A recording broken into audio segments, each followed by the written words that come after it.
जी। कि भूपेश बघेल बीजेपी के लिए काम कर रहे हैं। नहीं, वो उसमें थोड़ा-सा करेक्शन में उन्होंने ये कहा कि कहीं-कहीं से आवाज़ आती है कि आप भाजपा के लोगों के इशारे पे ये काम कर रहे हैं। तो मैंने कहा ये सिद्ध कर दें। और राजनांदगांव की जहाँ तक बात है, राजनांदगांव के लोगों ने सदैव मांग करी है, अभी चुनाव में भी मांग करी थी कि स्थानीय व्यक्ति को टिकट दिया जाना चाहिए।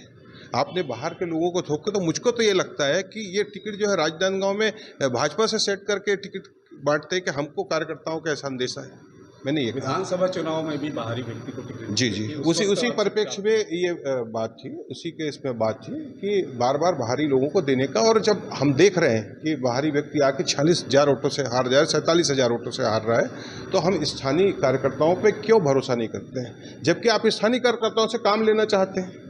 मैं एक और चीज़ इसमें नहीं कह दे रहा हूँ, एक नई बात आप सबको ये कह रहा हूँ कि जब दूर से आप चुनाव लड़ने आए, तो आपको ये मान के चलिए कि राजनांदगांव के कार्यकर्ताओं पे आपको भरोसा नहीं है, तो आप कार्यकर्ता भी वहां से क्यों नहीं लेके आते? राजनांदगांव के कार्यकर्ताओं का क्यों उपयोग करना चाहते हैं? जब कार्यकर्ता यहाँ पे बेकार हैं या ऐसा आरोप लगाते हैं कि यहाँ पे लोग मिले हुए हैं, तो जब हम मिले हुए हैं, कार्यकर्ता मिले हुए, तो आप वहां से कार्यकर्ता भी साथ में लेते आइए और बूथ में बैठाइए और काम कराइए।